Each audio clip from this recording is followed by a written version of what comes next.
श्रोता प्रेमियों, मैं राम सागर शास्त्री आप लोगों के समक्ष रखने जा रहा हूं सैन्य समागम।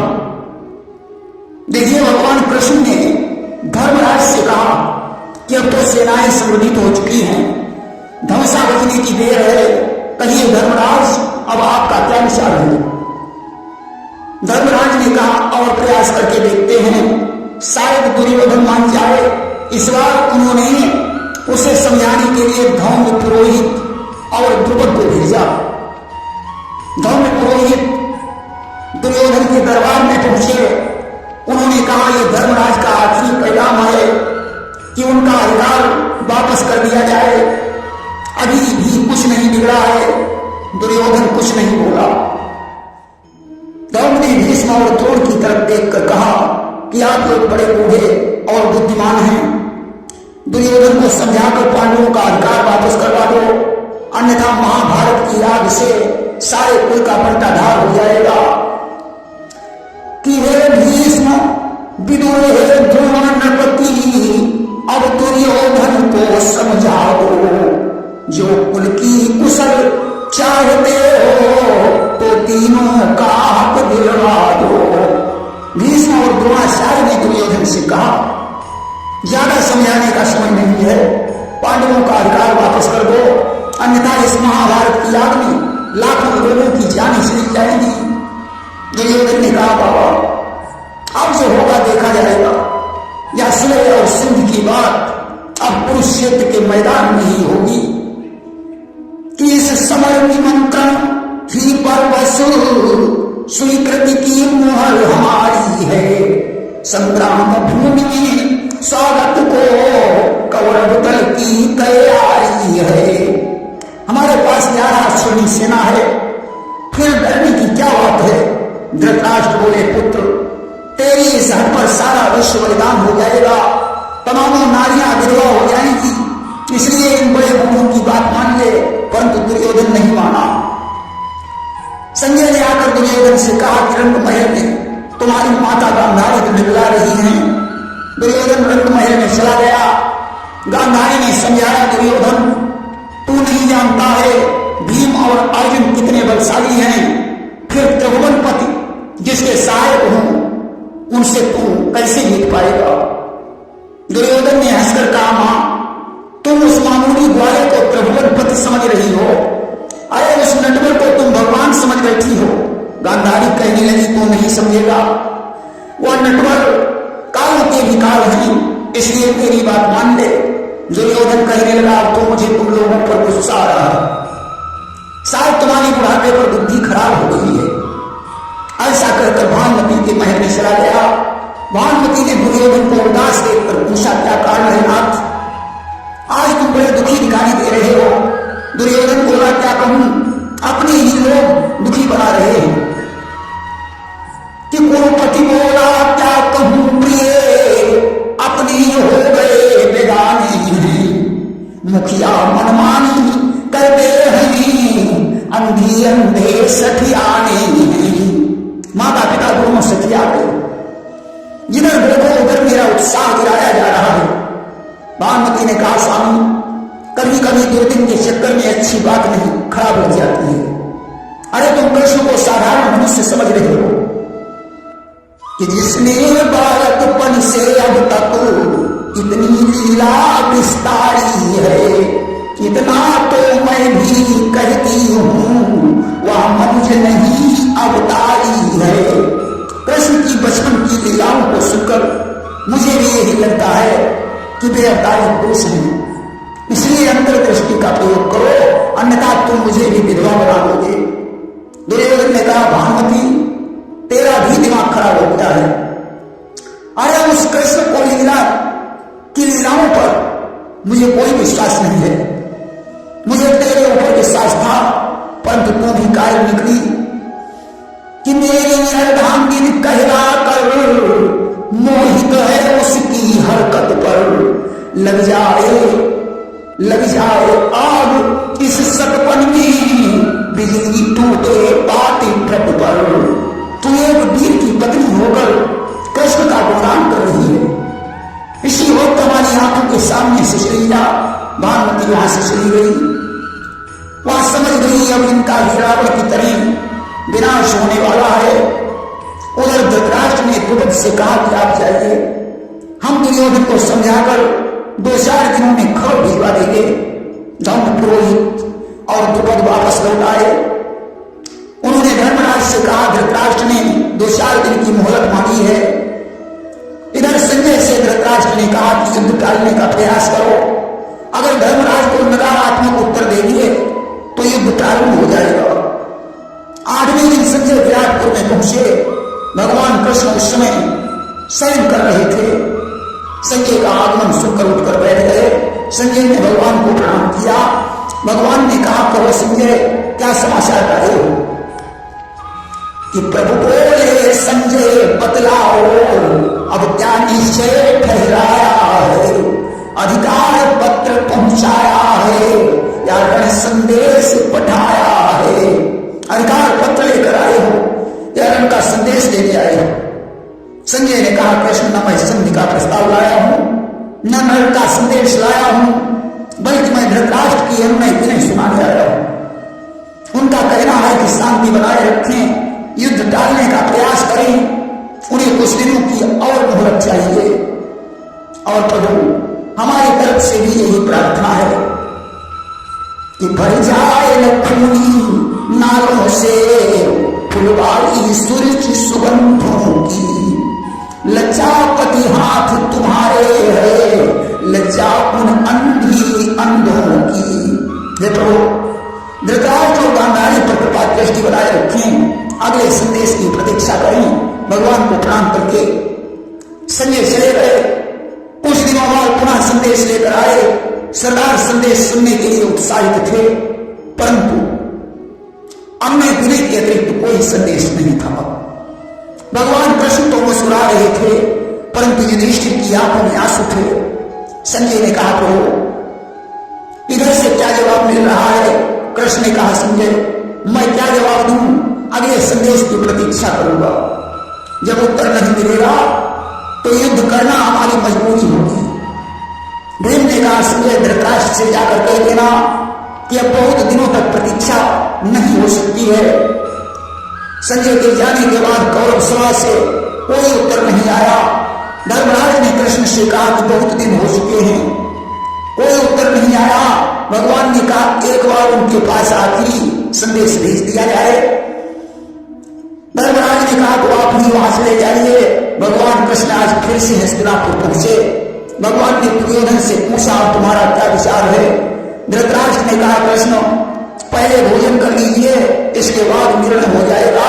आज 56 प्रकार के व्यंजन लाकर भगवान कृष्ण के सामने रख दिए। भगवान ने हाथ भी नहीं लगाया। दुर्योधन ने कहा, मेहमान हो, भोजन करो। भगवान ने कहा, जहां प्रेम नहीं होता है वहां मैं भोजन नहीं करता हूं। अगर तुम अपने चचेरे भाइयों को अपनी आत्मा के बंधन में नहीं बांध सकते हो तो मैं भोजन कैसे कर सकता हूं? दुर्योधन कहने लगा, इसे ग्वालों की जूठन खाने की आदत हो, वह इस भोजन को कैसे खाएगा? भगवान बोले, दुर्योधन, ग्वालों की जूठन की आदत तुम्हारा ये 56 प्रकार का भोजन बेकार है, क्योंकि ग्वालों में आपसी प्रेम था, परंतु ये प्रेम का भोजन नहीं है। आज भगवान की आंखों में आंसू आ गए। उन्हें विदुर जी की याद आई कि मेरा एक ही भक्त है विदुर, वही मुझे भोजन करा सकता है। आज 56 प्रकार के व्यंजनों को ठुकराकर भगवान विदुर के घर चले गए। विदुर ने उनके चरणों को धोकर 7 पात का भोजन रख दिया। भगवान बड़े प्रेम से भोजन की सराहना करते हुए खाने लगे कि प्रिय विदुर न ऐसा स्वाद मिला रुक्मिणी प्रिया के व्यंजन में, ऐसा आनंद न प्राप्त हुआ यशोदा के परसे भोजन में। जितना स्वाद इस भोजन में मिल रहा है, इतना स्वाद तो रुक्मिणी के परोसे हुए भोजन में नहीं है। मैया यशोदा का माखन मिश्री भी इस भोजन के आगे तुच्छ है। विदुर जी हाथ जोड़कर कहने लगे, कृष्ण, अरे इस दीन की इतनी प्रशंसा क्यों कर रहे हो? भगवान ने कहा, सत्य कह रहा हूं, इतना स्वाद या तो गोपियों के माखन में मिलता था या फिर ग्वालों की जूठन में। एक कवि ने लिख दिया कि न जाने कौन से गुण पर दयानिधि रीझ जाते हैं, यही सब ग्रंथ कहते हैं, यही सब भक्त गाते हैं। नहीं स्वीकार करते हैं निमंत्रण नभ सुयोधन का, विदुर के घर पहुंच कर भोग छिड़कों का लगाते हैं। न जाने कौन से गुण पर दयानिधि रीझ जाते हैं। भगवान ने विदुर जी से कहा कि त्रिभुवन में मुझे भक्तों से अधिक कोई प्यारा नहीं है। तब तक कुंती भी आ गई। उन्होंने कृष्ण से कहा कि अब देर क्यों कर रहे हो, सिंहनी के पुत्र सियारों से डरकर क्यों बैठे हुए हैं। कृष्ण ने कहा बुआई, मेरे यहां से लौटते ही तुम्हारे पुत्र युद्ध भूमि में ही दिखाई पड़ेंगे। कि विश्वास रहे उस प्रभु के घर, देर है मगर अंधेर नहीं, मेरे जाने में तेरी है, उनके आने में देर नहीं। आज भगवान कृष्ण कुंती से विदा लेकर कर्ण के घर गए।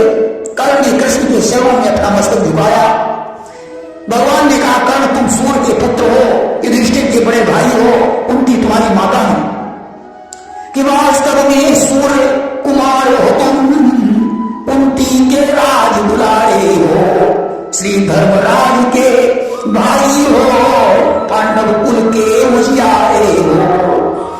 कुंती ने मंत्रों के बल पर पाए पद में ही जाया था, लेकिन कलंक का भय खाकर गंगा में तुम्हें बहाया था।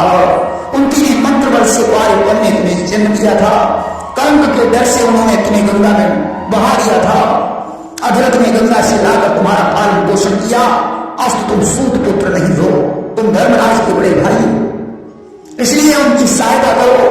कर्ण ने कहा मैंने दुर्योधन का नमक खाया है, इसलिए मैं उसका साथ नहीं छोड़ सकता हूं। मैं ये अभी जानता हूं कि जिधर त्रिभुवन पति है विजय वही है। यत्र योगेशः कृष्ण यत्र पार्थो धनुर्धरा तत्र श्री विजय भूति ध्रुवा नीतिर्मति। भगवान ने कर्ण की प्रशंसा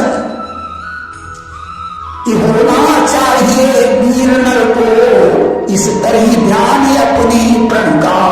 मैं भी अब तुमसे कहता हूं दो साथ रूप दुर्योधन का। वीरों को अपना प्रण नहीं तोड़ना चाहिए। मेरी भी यही सम्मति है कि तुम दुर्योधन का साथ मत छोड़ो। आज कृष्ण कर्ण के पास से विदा होकर विराटपुर लौट आए और धर्मराज से कहने लगे कि अब विलंब की जरूरत नहीं है, सेना को आदेश दे दो और उस क्षेत्र को प्रस्थान करो।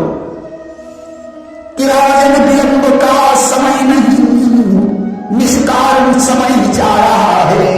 वह मूर्ख न जाने किस धुन में किस बन की हवा खा रहा है।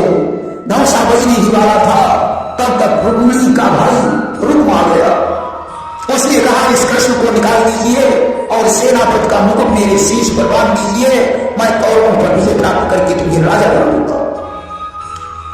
धर्मराज ने कहा मूर्ख, मैं इंद्र के सिंहासन को टुकरा सकता हूं, कुबेर की संपत्ति में ठोकर मार सकता हूं, परंतु कृष्ण के चरण में नहीं छोड़ सकता।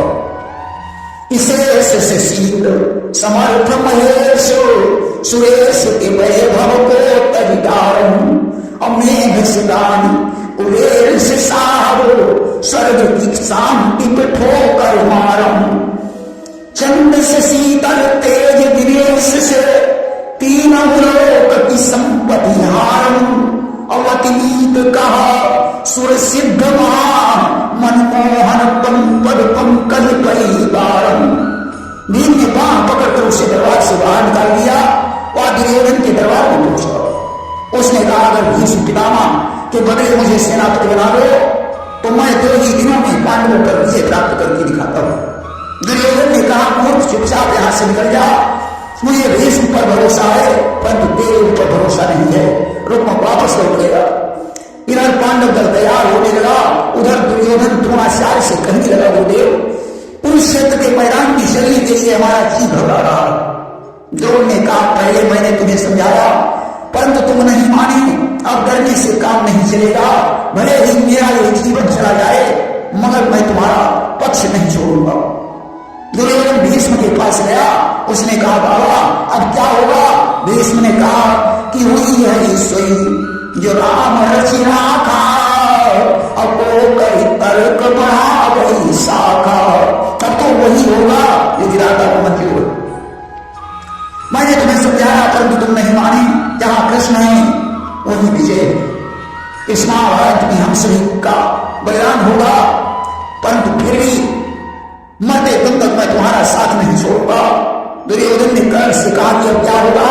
कर्ण ने कहा तुम किसी की बात मत सुनो, बस धर्मराज पर धावा कर दो। अगर भीष्म और द्रोण भी तुम्हारा साथ छोड़ दें तो मैं अकेला ही काफी हूं। कि निर्भय होकर धावा बोलो, हर दल के झंडे चढ़वा दो, दूत के हाथ से तुम भी अब अंतिम संदेशा पहुंचा दो। दूत को भेजकर संदेश दे दो कि हम युद्ध करने के लिए तैयार हैं। दुर्योधन ने उनको बुलाकर कहा जाओ, धर्मराज को संदेश दे दो कि बातों से काम नहीं चलेगा, अधिकार देना है तो तलवार चलानी पड़ेगी। यही सत्य जब उलूक ने जाकर धर्मराज से कहे तो भीमसेन गदा लेकर उलूक को मारने के लिए दौड़े। धर्मराज ने भीम को रोक दिया कि उलूक दूत बनकर आया है, अगर उसके साथ दुर्व्यवहार होगा तो आगे चलकर कोई संदेश लेकर नहीं आएगा। दूत तो पराया नौकर होता है, उससे जितना कहा जाता है उतना कहना पड़ता है। जाओ उलूक, दुर्योधन से कह देना कि कल कुरुक्षेत्र में सेना का आगमन होगा, या तो संधि होगी या महाभारत होगा। कि कल कुरुक्षेत्र के डेरों पर अपना झंडा चढ़ जाएगा, या संधि वही हो जाएगी या समर वही मर जाएगा। उलूक वापस चला गया। इधर सेनाएं युद्ध का साज सजने लगी। भगवान कृष्ण ने अर्जुन का तीरबाना बनाया, मस्तक पर तिलक लगाया। अर्जुन ने कृष्ण के चरणों में प्रणाम किया। भगवान ने विजयी भव का आशीर्वाद दिया। इसके आगे का प्रसंग हम आप लोगों को सुनाएंगे भगदत्त वध में। प्रेम से वृंदावन बिहारी लाल की जय।